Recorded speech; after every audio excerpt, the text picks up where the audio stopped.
Welcome into the Awesemo.com MMA live before locks. We're here to get you ready for UFC 275. Lock will be in 90 minutes from now, of course, live from Singapore, which is Sunday morning over in Singapore. So bright and early, 7 a.m. local time over in Singapore. Of course, Pete and I talked about there on the strategy show about what's that mean for the fighters, because, well, fighters had to get up very early this morning, especially if you're one of those first couple of fights. Of course, we are sponsored by PrizePicks. Later on in the show, talk about some of those props over at PrizePicks. Hopefully you took advantage of that free square last night with Jason Tatum.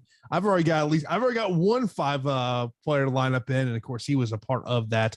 That's one of the great things about PrizePicks is the cross sports entries that you can't put in. But of course, as always, I am joined by the fighter, Pete Rogers Jr. Good afternoon, Pete. First off, you're squeezing us in here in between weddings. Trying to. What's going on, everybody? Just had to come home, get changed quick, and then heading back. But I didn't want to miss the show. And I'm happy to be here to answer some questions with Jason. And I'm feeling good today. So I can't wait for the slate to begin. You're feeling good? Really?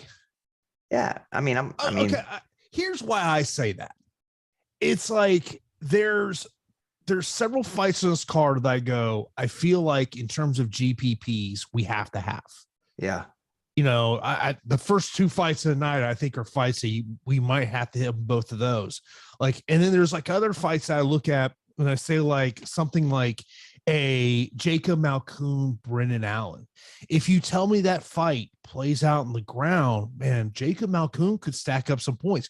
But if he can't get to the ground, he probably gets pieced up on the feet. You look at Amiv and Maddalena. Love Maddalena in that spot, but what if Amiv can get to the ground and Maddalena just can't get off his back? I don't love Joanna and Wei Lee in terms of GPPs.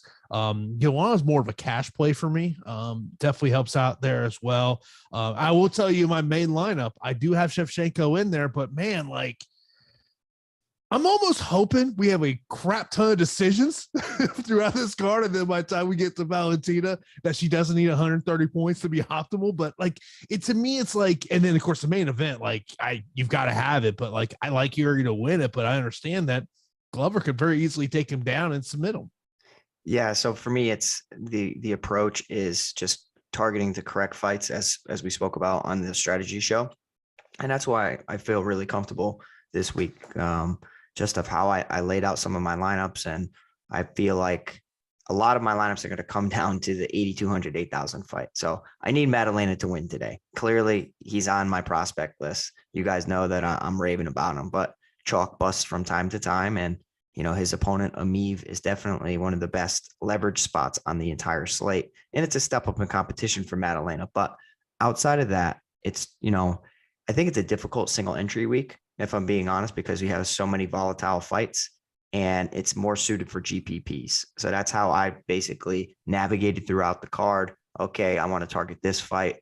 I might be a little bit lighter than the field on the Wei Lee Joanna fight, just in case it goes to the cards, which is what we're all suspecting. So all in all, can't wait. Of course, if you got any questions, you can line those up in chat. If you throw a super chat, of course, your question will go to the top of the queue. Of course, be sure to smash that thumbs up button. You're not subscribed also right here on YouTube. Be sure to do that. We got a ton of great shows for you each and every day. Of course, this is the last show of today, but of course, tomorrow we got you covered for MLB and NASCAR coverage. So be sure to keep it locked here. And of course, if you're not an Awesemo Plus member, today's free premium data and tools are MMA fighter rankings and MLB main slate ownership projections. So be sure to check out that. And mention a question that came in. I just saw on Twitter from Low Spark. He talked about the fact that last week the big miss for him was on Silva. Mentioned about how, her first round finishes. And he says, who are we overlooking this week? And bonus question, did Pete do the chicken dance at the wedding? The dancing hasn't begun yet, but no, I'm going to be sitting. Why do I feel like you're not a big dancer? I'm not. I'm really not. I can, but the few times I'm dancing is when I'm out there shadow boxing with my dad. My pops and I, and it's like a dance battle we've had in the past. Where at my brother's wedding, we like pointed to him and he just starts blitzing combinations and we were losing our minds laughing. So that's all the dancing I got. Slow dancing with the lady, of course, but outside of that, just going to kick back, enjoy the time. I'll have my fights on the phone. So I'll definitely make sure that my phone's charged. Yeah, for me, gonna meet up to go out for a lightning game, and the place we're going to does not have the fights tonight. So then we gotta go somewhere else to watch the fights after for the pay-per-view, or maybe I just get on my phone, which is something I've been known to do as well. But looking forward to that one as well. Of course, when it comes to weddings, I'm more of the hang at the bar kind of guy. Yeah, I mean, I don't know. I don't enjoy a lot of public company. Like, you know what I mean? Like I went to the sports book a couple weekends ago with my buddies, and that was a fantastic time because we rented out like a VIP section. So that was cool. But like to be shoulder to shoulder with a bunch of people who have no idea what the hell they're talking about, I don't know. Casuals, I don't know. I'm a diehard guy. I want to hear everything. I want to see everything. Don't talk to me while the fights are on. Talk to me in between rounds and even sometimes only after the fights. But it's also, man, you're a fighter, bro. You just, I know. Your view of the fight game is just going to be different than 99% of the people. I mean, it's just you view it. It's so different than like when I'm talking to a football player. The way they view football is going to be completely different than the way that I view it. But like, look, it's as I look up and down this card, to me, it's about when we're talking about GPPs, there's fights that I am prioritizing. And one of the things I did when I was putting together my lineups was going into Fantasy Cruncher and utilizing the groups over there, which is something that you can do. And there were fights that I said I wanted to get to. And I said, give me, I put in Glover and Yuri. I put in Madalena and and Juarez. And I basically said, I want at least two of these fighters in every lineup. The other obstacle with this one was getting to Valentina Shevchenko, which I was able to get there, but it was also the fact of, really going down low. Someone like, I hate playing the first fight of the night, but like Ramona Pascual to me is a very interesting play today. Yeah, she is. I mean, because the strength of schedule wasn't the best outside the UFC. In her debut against Josiah Nunes, like she took a beating, but she kept going. She kept coming forward. She implemented some takedowns, and she's going to need to replicate the same strategy here, but not get hit as much, because I do think Jocelyn Edwards can piece her up on the feet. That's not really telling anybody anything, but she needs to incorporate the takedowns where Edwards has struggled in the past. She's an interesting play because women's MMA tends to go the distance. And sometimes we overvalue strikers in certain situations because, majority of the time the fight does hit the mat. And if it does hit the mat, you would like to think that Jocelyn Edwards is on her back. I'm still picking Jocelyn Edwards to win, and a KO wouldn't surprise me. But Ramona Pascual is one of my underdogs that I definitely sprinkled the exposure to, because if she wins, I think it's utilizing her wrestling over 15 minutes. CS, appreciate you in the super chat. He says, when you get this fight, say Jack Delamena wins. My concern is me lays on him. It does not score well. Are you thinking finish? My same thinking on Allen is without a finish, lower score. So obviously, if Jack Delamena is not going to get the win here today, it is because Ameev is able to use his grappling, get this fight to the ground. I did find it interesting that Jack talked about this week. He said, he goes, I'm not trying to take the Sean O'Malley approach to this. I want to take on the toughest possible fighters every time. And look, I understand both thought processes in terms of that. With Ameev, I mean, look, if Ameev goes out there and win and at an 8,000 price tag, to me, it comes down to, how much control time would he have? How many takedowns would he occur over 15 minutes? Because I do believe an Ameev win is probably a 15-minute decision. In terms of the on the Brennan Allen side of the equation, you do need a finish. I think at 9,000 price tag, I just don't. The fact is he's going to keep the fight on the feet. A 15-minute decision, I just don't see that being optimal. Yeah, so the 8,200, 8,000 fight, those guys don't have to do a lot to necessarily make it into the optimal lineup, because it's just such a a natural pivot point for a lot of people just to get some roster flexibility. So you all you know, for most of my lineups, I had this fight, and Jack Della Maddalena, a lot of people are suspecting him to beat Ameev over 15 minutes. I would not count out the fact of him knocking him out. I know that like Ameev has seemed to be pretty durable. He gasses. So I think a 3rd round finish is extremely live here. Whereas, you know, as long as Jack Della Maddalena doesn't try to Granby out of every takedown attempt of Khamzat Ameev, and what I mean by that is trying to implement a role to counter the wrestling attacks of Khamzat Ameev. On Dana White's Contender Series against Angelusa, he did try to do a Granby and a Peterson and a couple different sequences there. It's not like a high probable, there's not a high probability of landing in top position unless you're amazing or you are a superior grappler in a situation like that, especially when fighters go to the well with it too many times. And that's the one worry I have, is him just, you know, going to that instead of a nice sprawl, fighting the hands, digging for underhooks. If Ameev is on top, I think it's a boring 15-minute decision. And I think Jack Della Maddalena does a good job at getting back to his feet. So obviously I'm big on Jack this week. In regards to the Brendan Allen question, I agree with you. The salary makes his performance make or break. You know what I mean? Like compared to the other options there, Sung Woo Choi is a nice little pivot that I really like this week. He needs to perform at that price tag that Brendan Allen has. And an early round KO is not out of the equation. I just think that this is going to go long. I really do. I think Malkoun is going to close the distance and make it ugly, and it's going to be a grappler's delight. Will appreciate you in the super chat. He says, what do you guys think of this parlay? Yuri, Fialho, Maddalena, Malkoun, Choi, and Maachete. Personally, for me, I really don't like going 5 legs on an MMA parlay. 6. Or 6. I tried it 3 or 4 is kind of the max I want to do there. Overall, I mean, the Maachete one is the one that kind of concerns me in terms of that, but in terms of the rest of them, I like all those. The Malkoun to me is it becomes a question of A, can he get the takedown, and B, will the gas tank be there late in this fight where, but overall, I don't mind that parlay thought, but too many legs to me. I think you got to trim it down, to be honest, Will, and I appreciate the super chat. I mean, it all depends on how much you're risking on it, because if you're trying to just build awesome odds, then that's fine. If you're putting small money on it, you're putting big money on it. I think you're baking on a lot of volatile fights, like the Fialho against Jake Matthews. That's a fight I'm getting to for DFS, but it is a step up in competition against a UFC veteran in Jake Matthews. I would not include Maachete in there at all, because international talent against Steve Garcia, 2 untrustworthy guys, in my opinion. Something I want to mention and about when we're looking at some ownership projections and things that have stuck out to me is the MVP ownership for Glover Teixeira. To me, is way too low.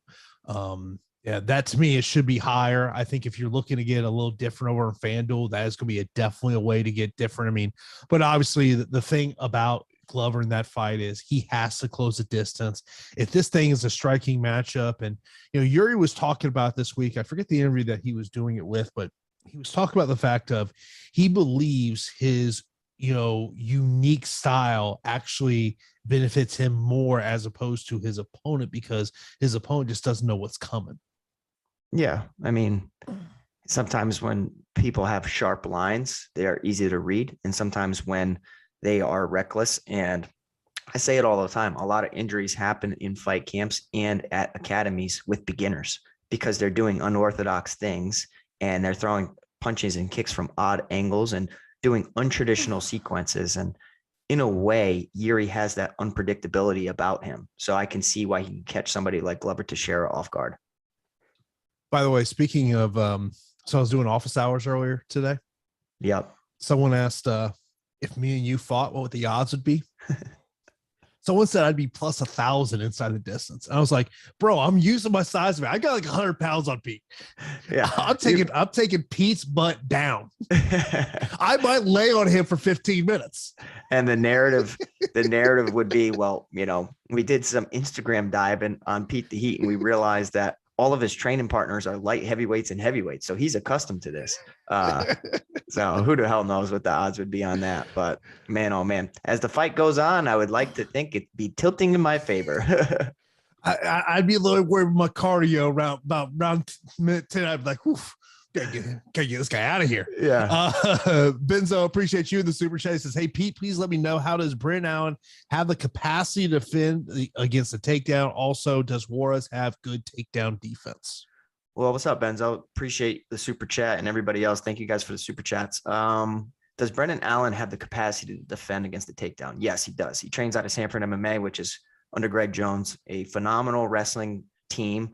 Sanford MMA, just tons of bodies within that division. So it's tons of guys to give you looks, challenge you in all areas. Now, with that being said, I do think that he can get a little guillotine happy, and he can pull, he can, I've done this in the past as well, where you pull guillotine a little too much, and then your opponent ends up, getting to off on the other side, inside control, where they're safe. And then now they're able to capitalize in that position. So he did do it a couple times, but in the grappling sequences, I noticed Kevin Holland put him in a really, really bad spot. Kyle Dawkins put him in a really, really bad spot. I think that just Malkoun's style and relentless pace of making Allen defend is what's going to be the difference maker here. I could be wrong. It's an intriguing matchup for sure, and I really can't wait for it. One of my favorite fights on the card, to be honest. I did take Malkoun via decision, and I think it's like plus 650 or something like that, which I thought was an awesome piece. And does Juarez have good takedown defense? Not necessarily, but I do think that there's some recency bias there. I mean, when she went out there in her debut and she got ragdolled, we didn't realize Lupita Godinez was this talented. And I think Lupita Godinez has proven that she's a monster for the division, super, super strong. I think that, her opponent, Liang Na, isn't the most trustworthy. If you want to look at her record, she either finishes you or she gets finished. And it's just a fight where I'm depending on a lot of variability. And that's why I have, stakes on both sides. But Juarez definitely has the striking edge, in my opinion.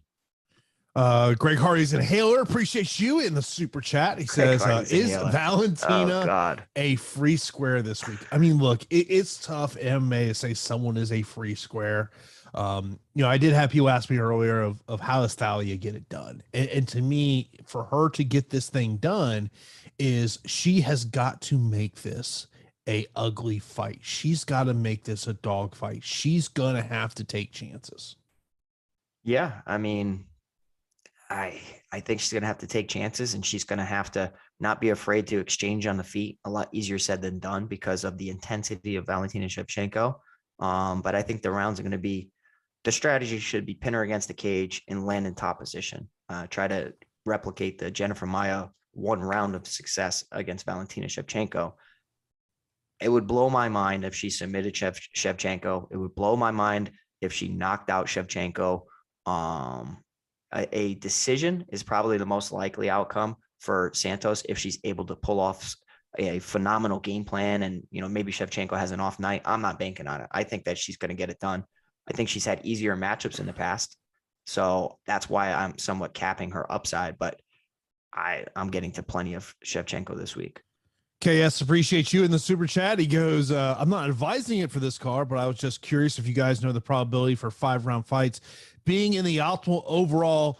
Well, when you're also a plus member, that top fighter tool, you go over DraftKings, you got that top 6%. And if you're a brand new user of Awesemo Plus, we got a hell of a deal for you going on right now. Is you can get 50% off your first month of Awesemo Plus Platinum. That gives you access to everything over at Awesemo.com. All you got to do is click the link in the video description below, or you can go over to our join page at Awesemo.com. Use the promo code MMALBL for 50% off your first month of Awesemo Plus Platinum.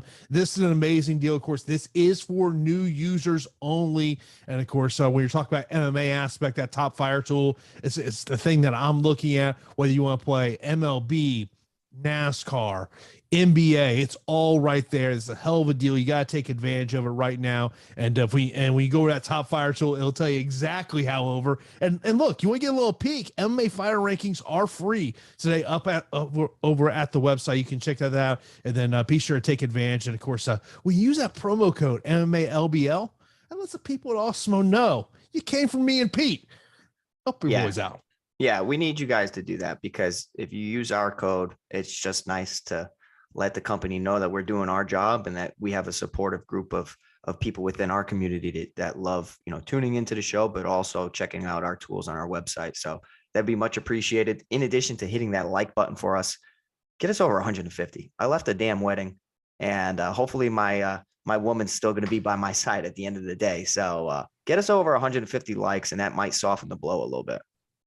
Yeah, it's a great thing. Yeah. Happy wife, happy life. You're not the wife stash yet. Hey babe, I got 150 likes. It's all good. Daily Sam, I appreciate you. Who are the 3 lowest owned in their percentages? Sam, you gotta be an Awesemo Plus member, man. Yeah, that's how you find out. I mean, look, there are certain fighters I will tell you that I will be underweight on. There are certain fighters I will be overweight on. Jack Della Maddalena, I'll be overweight, but I mean, look, he's going to be a popular play today. Look, in GPPs, I don't want to get to Wei Li Zhang, and look, I think she's going to win the fight by a decision. I know Pete thinks Yolana's going to win this fight by a decision. I just think in terms of GPPs and her price tag, I just don't know how she becomes an optimal player. Someone asked me about stacking the fight. If it was a 5-round fight, hey, I would probably sit there and be on board with that. But the fact that it's a 3-round fight, I mean, there's not really a takedown upside. I mean, obviously there's takedown upside for Wei Li. She's talked about that leading into this fight of being, she talked about how she kind of wanted to show to people what she could do with on the feet. I do think you're going to see a little bit more of a striking, but like the Na and Juarez fight to me is a fight that I'll be overweight on as well. Oh, hell yeah. That's a fight. That's a priority for me. Like, that's going to make or break a lot of lineups. I'm going to have a ton of dead lineups today. And that's okay, because the rule of thumb is it only takes one.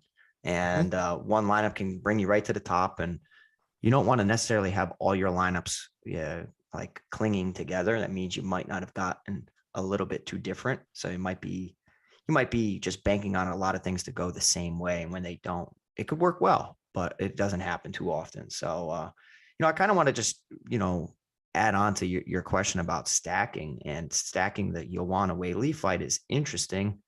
What about stacking the Shevchenko Santos fight? Women's MMA tends to go the distance. Mm-hmm. I know you're leaning a Shevchenko finish. I'm leaning a Shevchenko decision. I really don't hate that play, but it's totally dependent on the rest of the slate. So I didn't do it in my lineups. I wish I did, but I wish I did it for a couple. Shevchenko Santos stack. By the way, chat's saying Bree's going to catch the bouquet. She already caught the bouquet, boys. So oh man. Yeah, she already did, boys. So we gotta hit one of these tourneys, bro. Pressure's on for Pete to pressure's on. I better get a GPP win this week. That's what the hell I need. We're all stuck for that. We always talk about fighters we're not talking about. Yeah. I've got a name for you. He's high salary. Okay. Choi. I like him. Personally, I like Choi. I think he hits super hard. The stare down was extremely intense. He's fired up. He got right in the face of Cooley Bao. And I don't know. It's tough to always predict that these guys are going to stand up and not get dropped. I mean, Choi's got some ridiculous power. My initial read when I just kind of saw the card, I said, oh, that could be a nice little leverage spot, because I believe in Choi's power and that he can get a knockout. I like him here. I'm getting to Culibao a little bit because of the grappling upside. If he implements the correct game plan, he's a good striker. But I like Choi. I like Choi more than the field. I think the other fight that we really haven't touched on, I don't even think we've even mentioned either one of these guys' name here in Live Before Lock, Dana and Kang. Yeah, and if you're going heavy on that fight, you might have an edge over a lot of people.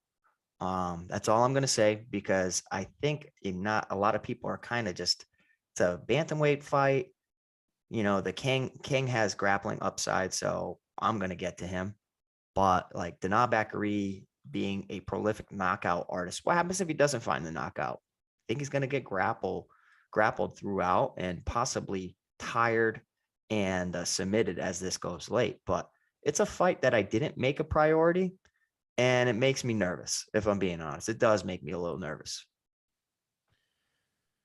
Yeah, I mean, as I look at some other fights, Pascal to me is interesting play just because of the takedown upside that she has in that matchup. And we always talk about, especially on the DraftKings side of the equation, takedowns are something we're always going to look at.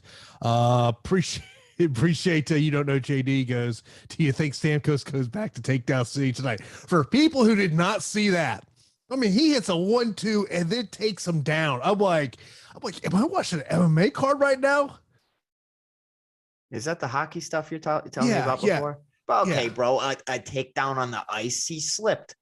Like I mean, no, bro, he went for the takedown. I'm telling you, he was like, I'm hitting the 1-2, taking him down. I'm laying I'm throwing some ground pound on the ground. I think the ultimate move for hockey fights would be calf kick, and it's over. One calf kick and you're good. You haven't seen anybody kick. How about knee, elbow? Do hockey people do that, Jason, or is it literally just grab their shirts and? Could you literally do that with skates though? I feel like that'd be kind of tough. I don't know. The last time I was on ice skates, I fell and hit my teeth into the freaking ice. So I don't ever want to experience that again. But I mean, I'm sure that there are some hockey players that train martial arts and MMA. I mean, the clinch. Imagine putting somebody in a tie plum and just kneeing them.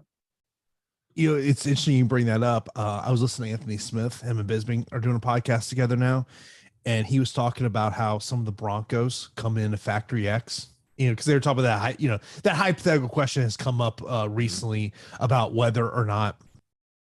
And by the way, kudos to Mike there on the screen to throw up Stamkos and what he did there. I mean, come on, man.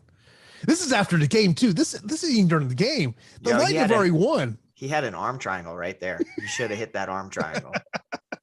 But Anthony Smith was talking. They're talking about the whole could LeBron with 6 weeks of training or 6 months of training beat Colby Covington, and he was talking about some of the Broncos defensive linemen, and he goes, I would not want to stand next to these dudes because they're so damn athletic and they're so damn big. Okay. If something looks easy, it ain't easy. If somebody makes something look easy, it ain't easy. And most of our chat has trained or at least dabbled in some martial arts. It ain't easy. So, no, I mean, it's good to be athletic, but it's difficult. I don't think not many fighters would be able to have success in the NBA. So why the hell would we even talk about other fighters? I mean, other athletes coming into get the hell out of here. And he outweighs him by 100 pounds too. Look, man, hey, no NBA players coming to MMA because they would have to take a massive pay cut. It ain't worth it, bro. It ain't worth it. Yeah.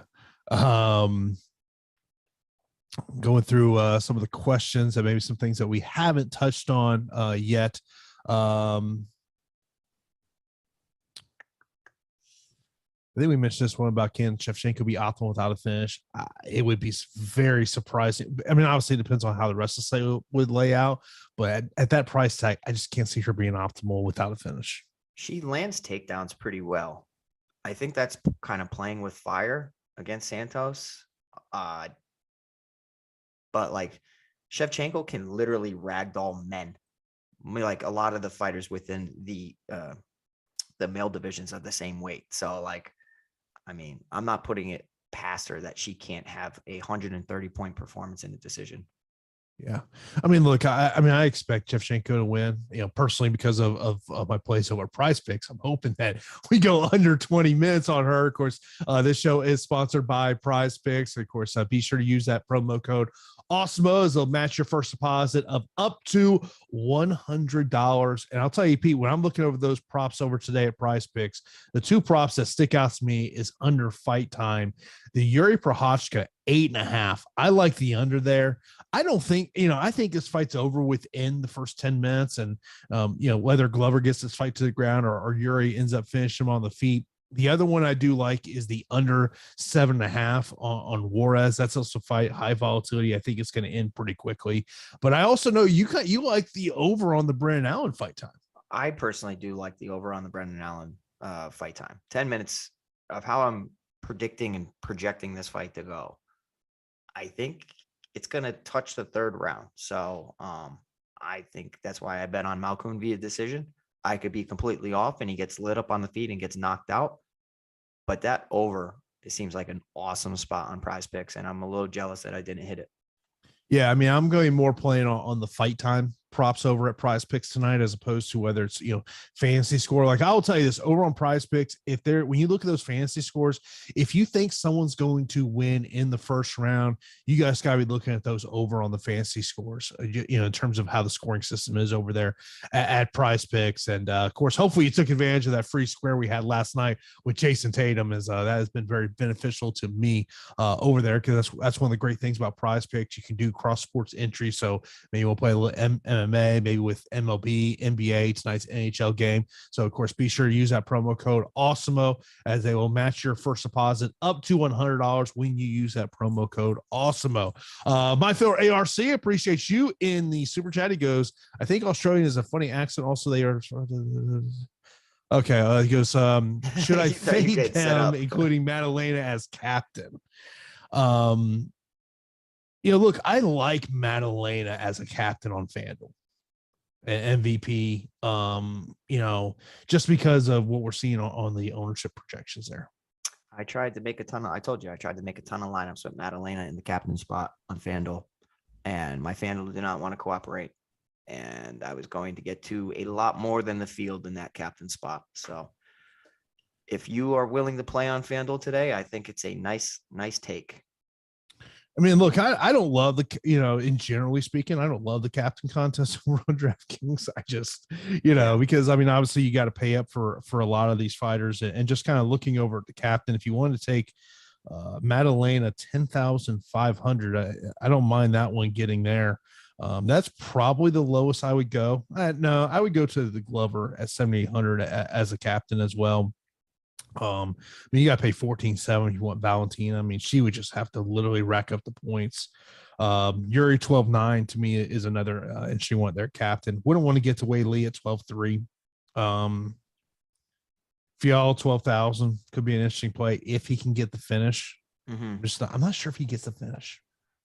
I mean, he definitely will have opportunities today, because Jake Matthews is reckless on the feet at times. He hits really hard, and this could be in exchange of left hooks and who lands cleaner, similar to how the last fight of Fialo's against Van Camp went. I think Matthews' best path is implementing takedowns and just neutralizing the threat of Fialo on the feet. So Fialo via decision might be worth a sprinkle. I'm just targeting that fight and don't really care how it goes. Sam actually just left super chat about best DK captain for GPP and cash. He goes, Yuri best one. I mean, look, obviously if Yuri wins this fight, to me, he's winning first or second round. But there is a little volatility in that matchup. I mean, like, look, if I was looking, to maybe get a little different, Joanna, just because of the price tag, is something that sticks out to me. I mean, we all know Joanna is a volume fighter, but I expect it just to be a very close fight. Yeah, very close. And 3 rounds could, limit her upside in a sense, because, I mean, there was a time where, I mean, they're both so tough, and maybe it's a calculated striking affair versus the war that they had in their first encounter. But yeah, I think that the Yuri Prochazka, a lot of my friends, just like they follow MMA a lot, and I know a lot of people. It seems like everybody's doubting Glover to do it again because he's too old and yada yada yada, and he gets rocked every fight. He does get rocked a lot, but there are some holes in Yuri's game that I definitely think he can exploit, and he does train with Pereira, so it's a dangerous guy to train with on the daily, and it could help create a nice game plan for tonight. So again, another fight I'm targeting like crazy.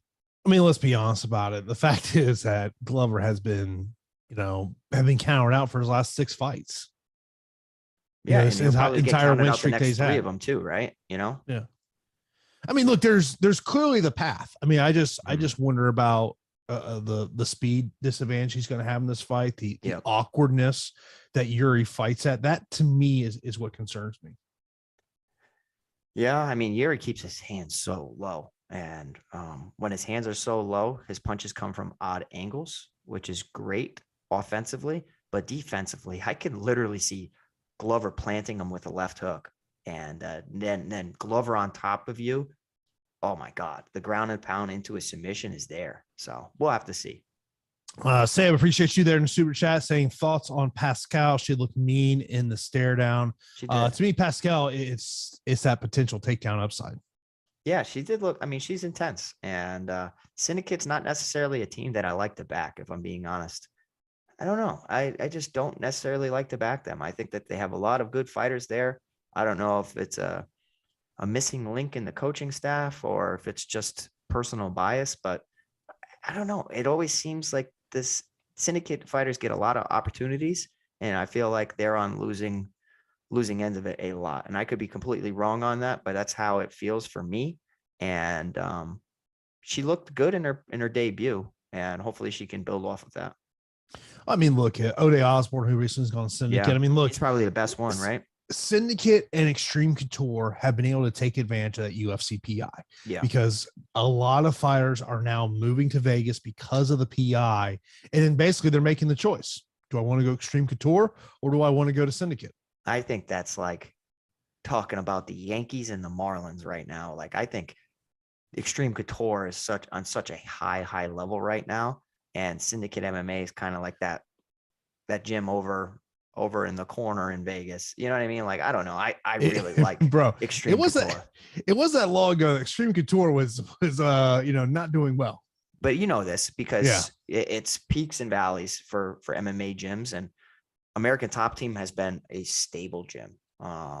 The Black Zillions were a very strong gym at one time, and then between the 25 different name changes and location changes, they've gone from up and down, and now Sanford MMA, it's a strong gym. But Jackson Wink used to be the best of the best. Yeah, probably one of the most mediocre teams out there.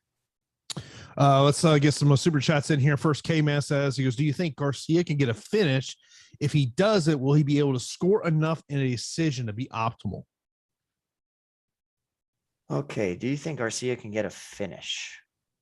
I do think Garcia can get a finish, but I think that he can get a high score. Now, whether that means he gets the finish is one thing.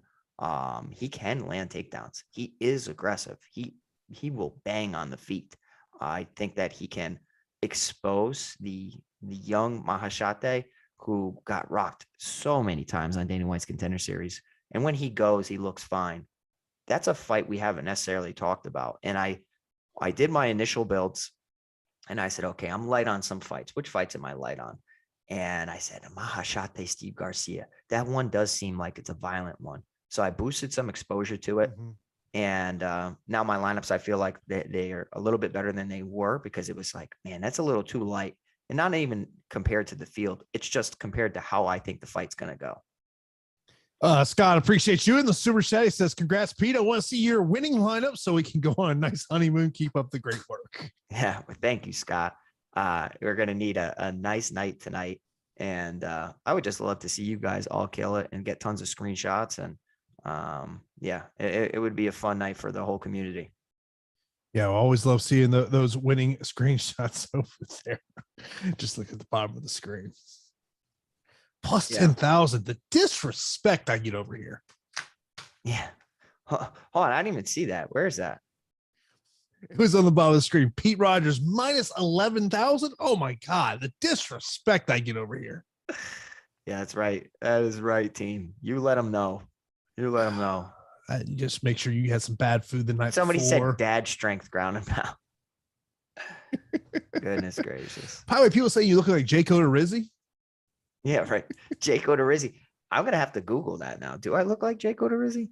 Yeah. What's he? Started out with the race as pitcher, Twins, and now he's somewhere else, I believe. I want Jake Odorizzi's bank account. That's the hell I want. Yeah. Jake Odorizzi. What the hell? I don't look. I mean, I don't think I do. You think I look like this guy? I don't think I look like that guy. I've seen him up close. I can kind of see it. Get the hell out of here, Jake Odorizzi. Sam with the super chat, he says, did Na or Kang be optimal? Then another fight that I said I'm light on. Dana's been a knockout monster. What happens if he touches Kang?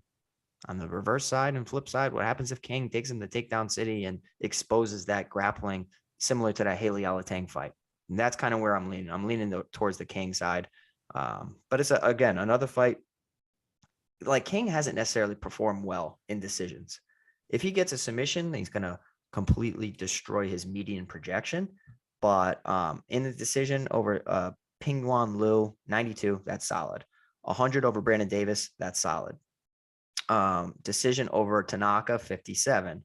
You know what I mean? Like, he's okay. And I think that Dana is going to be very dangerous on the feet, so be careful. By the way, it was noted over underscored that there has been a lot of movement on the Kang line going into his favor, going from plus 115 to minus 115 in the last 24 hours.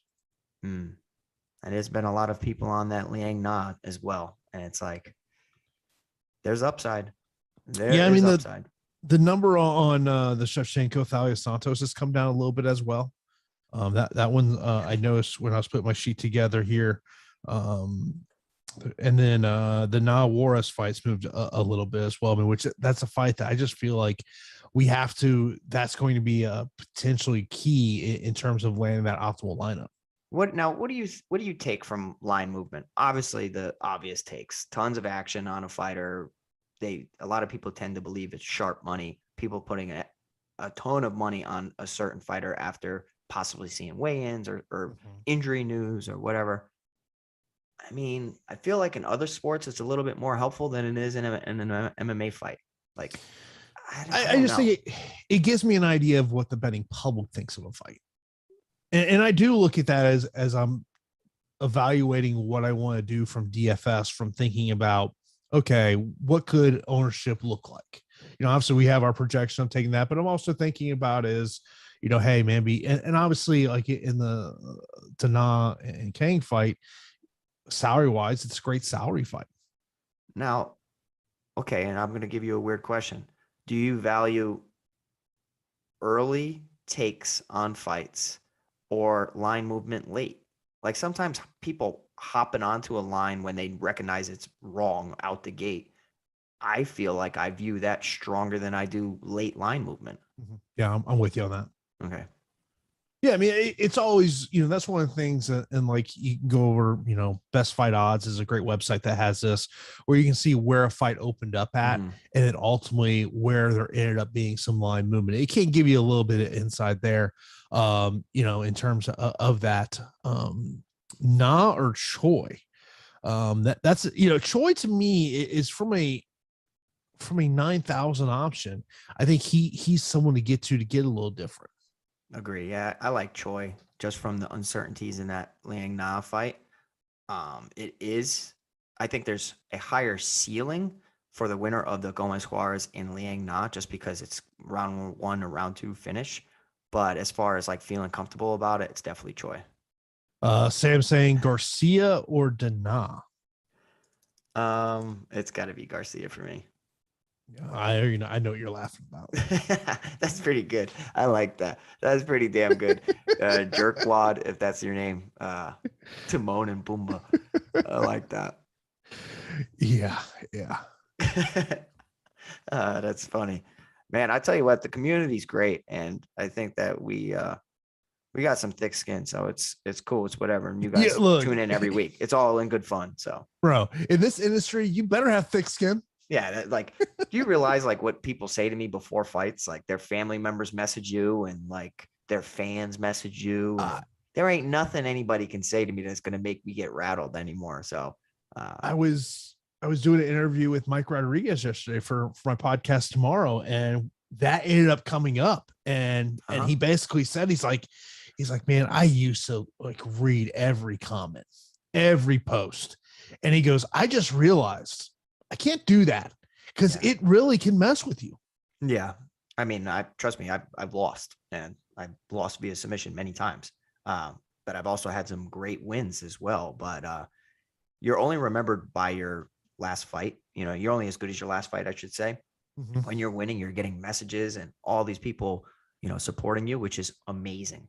And then when you're losing, sometimes it's quiet or you're getting mocked. It's just the name of the game. You know what I mean? You're going to end up on somebody's highlight film if you're in this game for long enough. And it's just a game we play, man. Right. So I mean, I'll just keep training hard. That's it. it's like there was a guy last night on LFA who did not answer the bell after the first round. And I can tell you, I interviewed him. Guy knows how to promote himself. Oh, yeah. And I can only imagine what those comments look like on his Instagram, Facebook, Twitter. You just know how it gets. Well, think of Max Roshkov. Yep. Quitting on the stool.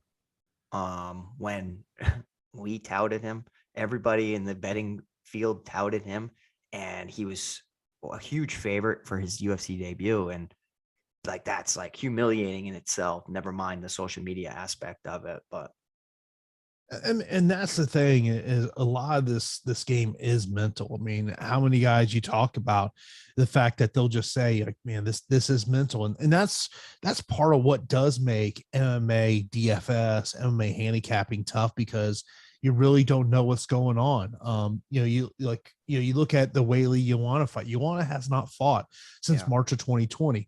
Weili did all of her camp in Thailand. She didn't do any of her camp over at Fight Ready, which she's done some, time there in the past. I mean, it's like, what does Joanna look like? I have no idea. I don't know if I like that, though. You know what I mean? Like, yeah, she's acclimated to her surroundings. Sure. No jet lag. Sure. Training partners, probably not the same strong training partners that you could say like Joanna has. I know that she's going to have talented bodies surrounding her, but I don't know. I do put some stock in preparation, and I don't like an inconsistent fighter or guys who jump in. I say it all the time. It's good to bounce around and get looks at some places, but there comes a time where there's too many cooks in the kitchen. You need to not have too many voices. My filler in Super Chat goes, Pete, Sonic Adventures greater than Mario 64. Round yet? Yeah, there's no way, my filler. There's no way. I love Sonic. Mario, I like Mario, man. Sonic's good too. That's a very good one, but I gotta go with Mario. I would say I'm definitely more of a Mario guy than a Sonic guy. Of course, you know yes, go ahead. People that say Mario bother the hell out of me. So, and it may well be Mario Kart. That just sounds wrong up here in New England. So it's Mario Kart, Mario 64, Mario whatever. It ain't no Mario. Of course, you got to sign up for the Awesemo MVP program, get exclusive Awesemo discounts and the first crack at beta testing new tools and features by joining our Awesemo MVP texting program. Sign up by texting MVP22. Once again, that's MVP22 to 660-656-4417. You'll automatically be entered to win a free year of Also Plus. Spider. For more information, click the link in the video description below. Be sure to check that out. What are you laughing about over there? I just laughing about Mike Peterson, been a long time listener. When I went to Mexico for some world famous hibachi, I did have good hibachi in Mexico. Odd place to have good hibachi, but he said you're going to have to go back there, just mocking me and my vacation decisions. So that's pretty awesome. Thanks for the support, Mike. Oh, Red Dog, by the way, back in the day, I didn't have an Atari. I'm old enough to remember having that. Yeah. I was just all pissed off. I was trying to get on Xbox Live today. I couldn't get on it. Wouldn't connect. You're an Xbox guy? Yeah. I'm a PS5 guy. I had a PS2 back in the day, but really since Xbox came out, I've always been an Xbox person. Yeah, I mean, I have both, but like the new consoles, I have PlayStation. So I want to build a PC so I can stream, dude. I want to play Counter-Strike. You guys know I bet on Counter-Strike all the time, and that's a game I definitely want to dabble in and play. Yeah, it's I've tried. If I could find a PS5. I got buddies. I got buddies with awesome. I got good connects. Sometimes things fall off the truck, sometimes all that good stuff. So wow, fall off the truck. Yeah, we no, but my PS5 I got it pretty early. Favorite MVP on FanDuel. I've said this from an ownership play. Madalena. Madalena, baby. And I could be wrong, but I mean, I understand why you want to get to a Yuri Glover. I'm loving the ownership there as an MVP. I get why you want to get to Valentina, but I think in terms of trying to separate yourself from a majority of the field, someone like a Madalena. Also, I think Brennan Allen's an interesting MVP if he can stop the takedowns. Yeah, I would agree with you. I'm on the same plays as you today for most of them. I can't wait to see what happens in the Weili Zhang and Joanna fight. But all in all, we're targeting the correct fights. Joshua with the comment of the day. Yeah, Joshua. Pete plays PS5 because his hands are too small for Xbox. That's fantastic. It's not true, but it's fantastic. Oh, that's hilarious. Yeah, that's a damn good one. Josh, I want to tell you what I really think of you right now, but I won't because I don't know who's watching. Let's see here. I see Nas path to a finished victory with a submission. Do you guys honestly see a similar level of potential finish with Gomez Juarez? Just keep it on the feet, ground and pound, top position. Liang Na has, rolled to her back to grab arm bars endlessly. And if there's one person who's been submitted by armbar multiple times, it's Gomez Juarez. But let's just say Liang Na goes to her back and starts searching for submissions as she has done in multiple fights. She's a sitting duck for a ton of ground and pound. And ground and pound is a nice counter to grappling. And Gomez Juarez bangs. And a lot of people could be hating on her because losing to Vanessa Demopoulos, but she knocked her right on her butt with that nice right hand. Another potential leverage play, even though we love Madalena, is a Meave because of that takedown upside. Yeah, I mean, I'm not going to hedge it. If I was playing a full 150 today, I would target the 8,200, 8,000 fight, and I would hedge by getting to more than the field on a Meave. It's coming in pretty low, so I would imagine just take a little bit more aggressive stance on a Meave, and it's a nice way to target a good fight. Yeah, I mean, look, he clearly has to take the fight to the ground. I mean, and for Madalena, to me, it is a little bit of the unknown of what happens if he gets taken down. Can he get off his back? That is something to think about in terms of that fight. I mean, look, and when it comes to DraftKings, you're always looking for that fighter that can get the fight to the ground, rack up control time, can land those strikes on the ground. So like to me, the fighters that you got to look at for takedown upside to me are Ramona Pasquale, Kung Ho Kang, Jacob Malkoon, Ramzan Ameev, potentially Weili Zhang. And Valentina's probably a little bit of someone from the takedown aspect to look at. You know what? That's a nice little group I might start adding into my approach. Make a takedown group and say you only want to make 25 or 50 lineups or whatever. You go into Fantasy Cruncher using Awesemo's tool, and you start to figure out who has grappling paths to victory. And say there's 4 or 5 fighters, you could say for your lineups you want to get to at least 1 to 3 of the 4 or 5 fighters within your group. And DraftKings, it's not necessarily a FanDuel play. It's definitely a DraftKings strategy. And DraftKings loves grapplers, so it's something I'm going to add to my approach for sure. Yeah, that's the one thing. Like you looked at last week, Hinot, while he got the win, didn't score really well over at FanDuel because of how he won that fight. I mean, that's something to kind of take in there.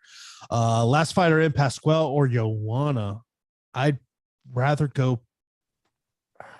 I'm going to go Joanna. I think Joanna's a safer play. If it's a cash question, I'd probably go Joanna. If it's GPP, it's probably Pasquale. Okay. I would agree with you. I mean, I think the question mark is in that Joanna Weili fight is if it's a fight that plays out on the feet, how many total strikes and significant strikes does the winner have to land to be optimal? Now, obviously, it depends on what the rest of the slate happens. Obviously, you got a dramatic difference in price between the two. That's why it's tough for me to get to Weili because of her price point. If a finish happens in that fight, who do you think gets the finish? Joanna. Really? Yeah. I think this fight's going 15 minutes. I know. I think the same thing, but I'm trying to be a little devil's advocate here because sometimes finishes surprise us. You would think Joanna would knock out Weili over Weili knocking out Joanna. Yeah. Okay. I mean, one thing is Joanna 2-4 in the last 6 fights. I mean, you think about it, wasn't that long ago that this was the queen of women's MMA. It just shows you in this sport, it can all end quickly. Yeah, that's true. I mean, I like Joanna from a salary standpoint in a competitive fight, but sometimes rematches are not competitive. And fighters want to take and put a stamp on it. So that's an interesting take that you'd favor Joanna in a finish. It's just because of that volume that she has. Okay. You know, Weili not being at fight ready for this camp is also kind of an odd choice to me. I don't like it. Fight ready is one like you talk about camps that are hot right now. Everyone's going to fight. Yuri's gone to fight ready. Yeah, but okay, like Yuri's gone to fight ready, and he can break down and get some methodology from Henry Cejudo, but him wrestling Henry Cejudo is not going to prepare him for Glover Teixeira. Now, Henry Cejudo being the coach with a big body against another big body, that's a strong, talented wrestler. I'm sure it's filled with talented wrestlers everywhere. That would be helpful and beneficial. But like primarily working one-on-one with Henry Cejudo, I mean, definitely a lighter weight class guy that it would help more. Yeah, I mean, to me, it's I have a lot of questions about Joanna heading in this fight. It's just because of the fact that we haven't seen her since March of 2020. I mean, and yeah, obviously there was a contract issue there too, of why it's taking this long. And of course, the winner of this fight is going to get, you know, a title matchup against Carlos Esparza. So, you know, with Yuri, I mean, look, he's just got to keep this fight at range. I mean, you can't let Glover get on the inside and start to make this a grappling, you know, dirty boxing type of fight. That Anthony Smith fight just sticks out so bad. And because it was during the quarantine, that was a brutal beating. Justin Gaethje against Tony Ferguson, brutal beating. So Glover's definitely capable. Yeah, I mean, look, this is one of those weeks that it's tough to avoid the main event. It just really is tough just because of how I see this fight going. To me, it's either Yuri knocks him out within the first 2 rounds or Glover submits him within 2. I would be relatively surprised if this fight hits the championship rounds. Yeah, I mean, it would shock me if it hits round 4 as well. If it does, I would like to think that Yuri's just getting completely ragdolled. I mean, thank you, Can he Sam, survive for the it? super chat. Yeah, exactly. Can he that's the big question mark is, you know, it's like we talked about on the strategy show with PrizePicks, that Glover takedown prop, which I want to say is 1.5. Like the question becomes does Glover take him to the ground and he just never gets off his back and Glover submits him with that one takedown? My guess would be you play the over on that on PrizePicks. Yeah. As opposed to going to the under. To me, I'd rather get to the over on Glover. There. Well, you have to think what the sites want you to do as well. Like they want to win and they want to increase their bankroll. So it's like, what do you think everybody's naturally going to do? Probably do the opposite then. You know what I mean? So, I mean, look, there's certain things that they know, like on fight time, they know people are going to want to play the unders. Let's just be honest about it. You know, that's why sometimes you have to look at some of these over props. I mean, like, look, even though I've got to play on Valentina under 20, I get why you would say over 20 on her. I don't know how you go over 8.5 on Yuri Prochazka. Yeah. I mean, I like the over in the Valentina fight. I could be wrong, but I really like the Brandon Allen one. That one sticks out. So if you guys are able to play PrizePicks, take advantage of it, please. I don't think there's a fight time on Joanna and no, I was looking for there's not. Yeah, I mean, like, look, I'm sure that over 2.5 rounds is juiced. That may be one that to me maybe one of the more safer plays today on the betting side of the equation. Mm-hmm. Bill Werther says nobody's talking about Jake Matthews. Does he have a ground game? I'm thinking a possible 3rd round finish for him against a tired Fiallo. One of the best underdogs on the slate, in my opinion. That's a fight I'm prioritizing. So naturally, I got to a crap load of Jake Matthews. But that is going to do it for this edition of the Awesemo.com MMA Live Before Lock. We got 30 minutes till the fights are going to start, so be sure to check that out tonight. Of course, pay-per-view, 10 p.m. Eastern time here in the United States. Pete, anything else you want to leave our watchers with? No, man, just thanks, guys. Thanks for tuning in, and it was a fun show. Hopefully we win some money, and yeah, can't wait. And so that is going to wrap it up for this edition. Of course, be sure to come back tomorrow over here at Awesemo.com. We got you covered for MLB and the NASCAR here tomorrow. So hope everyone has a great night, and we will talk to you next week right here on the Awesemo MMA Live Before Lock show.